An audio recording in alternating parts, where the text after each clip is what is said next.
Hello everyone, welcome back. In this video, we will see some more numericals on the propagation of wave.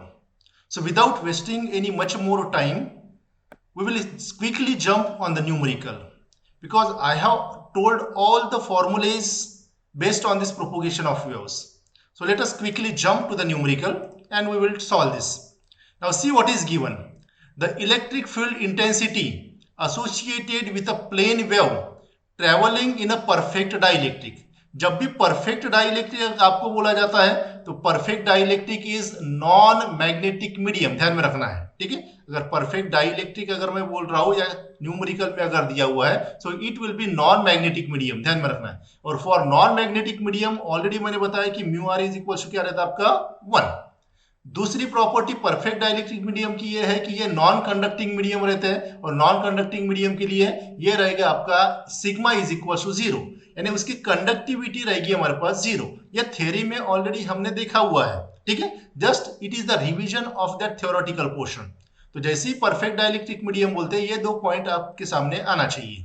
ठीक है, now perfect dielectric non magnetic medium is given by E x of z comma t is equals to 10 cos of 3 pi into 10 raised to power 8t minus 2 pi z।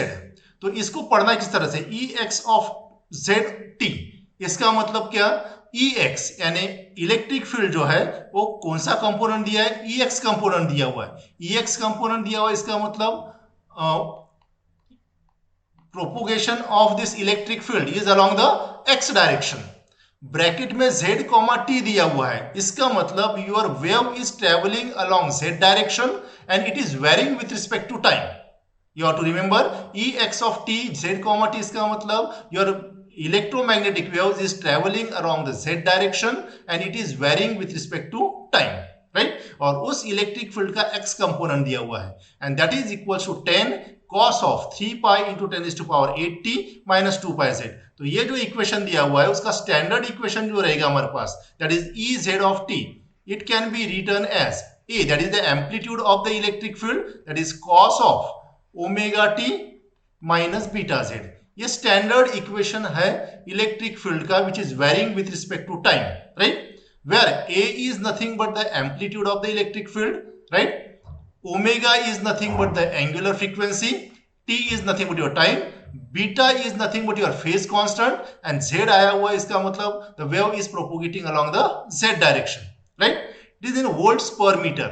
तो अगर आप देखते हो, अगर इसको अगर आप कंपेयर करो ये दोनों को तो क्या मिल जाएगा आपको, एक एम्पलीट्यूड ऑफ इलेक्ट्रिक फील्ड मिल जाएगा, amplitude of electric field is represented as E और इस ई की वैल्यू क्या मिल जाएगी मुझे 10। ठीक है, देन दूसरा ओमेगा टी रहता है तो इसमें ओमेगा की वैल्यू कितना हो जाएगा, ओमेगा बन जाएगा मेरे पास 3 pi into 10 to power 8, right.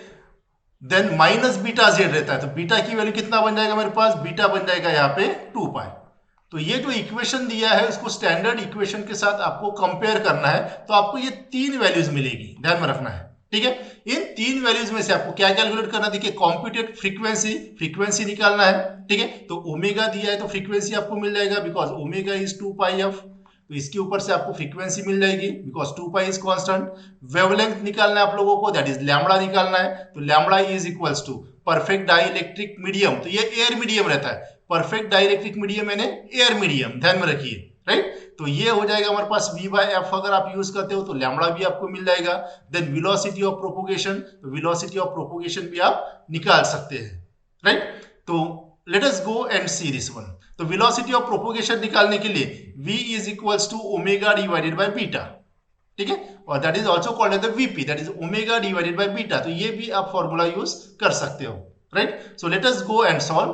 तो गिवन डेटा हमने यहाँ पे कलेक्ट किया हुआ है, ये जो इक्वेशन दिया हुआ है आपको गिवन इक्वेशन, इसका मीनिंग मैंने आप लोगों को बता दिया है। इस इक्वेशन को कंपेयर करना है स्टैंडर्ड इक्वेशन के साथ और यहां से आपको ओमेगा की वैल्यू ये और बीटा की वैल्यू ये आपको मिल जाएगा। एम्पलीट्यूड की जरूरत नहीं है तो एम्पलीट्यूड की जरूरत नहीं पड़ेगी इसलिए लिया नहीं है, otherwise you can also write down here E is equals to 10, right, ये आप यहाँ पे लिख सकते हो। तो ये तीन वैल्यूज यहाँ से आपको मिल जाती है।